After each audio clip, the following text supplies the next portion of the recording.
السلام علیکم ورحمۃ اللہ وبرکاتہ۔ الحمد للہ وحدہ والصلاة والسلام علی من لا نبی بعدہ اما بعد۔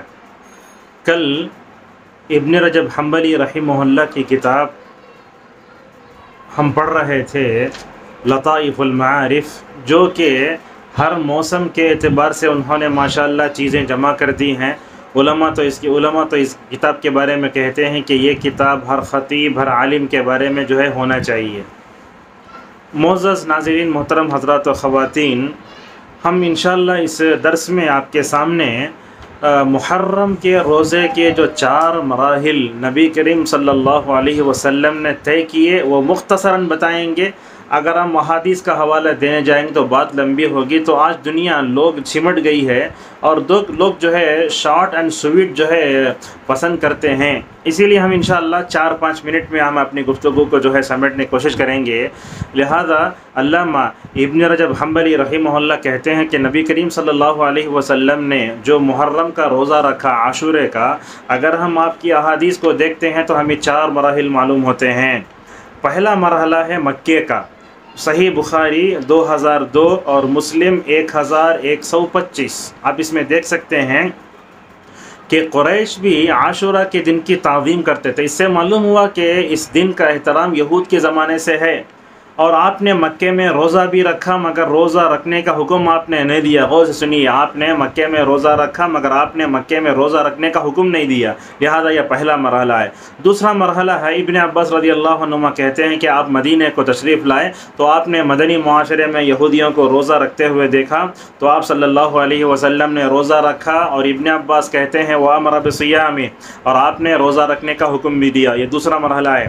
تیسرا مرحلہ یہ ہے کہ اللہ نے عاشورے کے روزے کو پہلے فرض قرار دیا تھا، لیکن رمضان کے روزے فرض ہونے کے بعد عاشورے کے روزے کی فرض منسوخ ہو گئی، جیسا کہ صحیح بخاری اور مسلم میں، بخاری میں 1892 اور مسلم میں 1126 میں حضرت عبداللہ ابن عمر رضی اللہ عنہما کی روایت ہے، فَلَمَّا كَانَ فُرِضَ رَمَضَانَ تَرَكَ ذَلِكَ۔ اللہ کے نبی صلی اللہ علیہ وسلم کے بارے میں کہا کہ جب رمضان کے روزے فرض ہوئے تو نبی کریم صلی اللہ علیہ وسلم نے ہمیشگی کے ساتھ عاشورے کا جو روزہ رکھا تو اس کو چھوڑ دیا۔ یہ تیسرا مرحلہ ہے۔ چوتھا مرحلہ ہے، یہ بھی حضرت عبداللہ ابن عباس رضی اللہ عنہما کی روایت ہے، مسلم میں 1134۔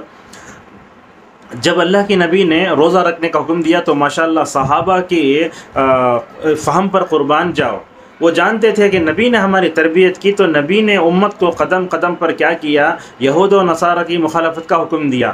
تو اللہ کے نبی کہہ رہے ہیں روزہ رکھو، تو صحابہ نے کیا پوچھا، سوال دیکھو، یا رسول اللہ انہ یوم تعظم الیہود والنصارہ، اہل کتاب یہود و نصارہ اس کی تعظیم کرتے ہیں نا یا رسول اللہ، ہمیں بھی روزہ رکھے تو ان کی طرح ہو جاتے نا ہم۔ اللہ اکبر۔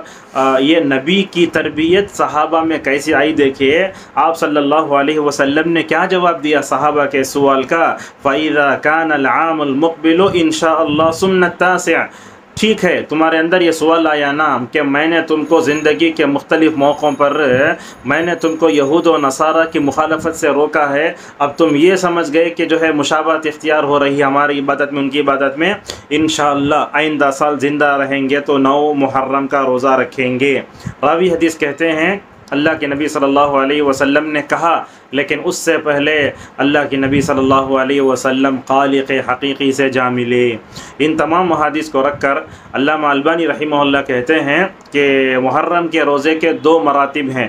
ایک تو یہ ہے کہ الگ سے عاشورے کا روزہ رکھا جائے جیسا کہ نبی نے کیا، اگر کوئی رکھے گا تو اس پر عمل ہو جائے گا سنت رسول پہ، اور دوسرا مرتبہ یہ ہے کہ 9 اور 10 ملا کر رکھیں، اس لیے کہ اللہ کے نبی نے فرمایا تھا لیکن اللہ کے نبی کو موقع نہ مل سکا، مگر دوسرے علماء کہتے ہیں کہ 3 روزہ رکھ لینا بہتر ہے۔ بہرحال ہم علماء سے دعات سے طلباء سے ہم جو ہے درخواست کرتے ہیں کہ نبی کریم صلی اللہ علیہ وسلم نے کیسے تدرج کے ساتھ، کیسے حکمت کے ساتھ اہل کتاب کی مخالفت کی، اور آپ صلی اللہ علیہ وسلم نے روزہ رکھا اور اپنی عبادت کو اہل کتاب کی عبادت سے ممتاز اور منفرد بنانے کی بھی آپ نے کوشش کی۔ لہذا ہمیں اپنے زندگی کے مختلف موقعوں پر اہل کتاب کی مخالفت کرنا چاہیے، جیسے سحری میں ہے، فلاں میں ہے۔ لہذا ہماری ہر عبادت جو ہو اسلامی ہو، اور جو ہے کسی بھی دنیا میں پائے جانے والے مذاہب سماویہ باطلہ سے ہماری مشابہت نہ ہو۔ نبی یہ چاہتے تھے، صحابہ کی تربیت بھی ایسی ہی ہوئی ہے، لہذا محرم کا موقع ہمیں پیغام دیتا ہے کہ 9 کا روزہ رکھیں یا 11 کا روزہ رکھیں، لیکن یہودیوں کی مخالفت ہمارے لیے ضروری ہے۔ اللہ تبارک و تعالی ہم سب کو عبادت ہی میں نہیں بلکہ تہذیب کے معاملے میں بھی اسلامی تعلیمات پر عمل کرنے والا بنائے۔ وآخر دعوانا ان الحمد للہ رب العالمین۔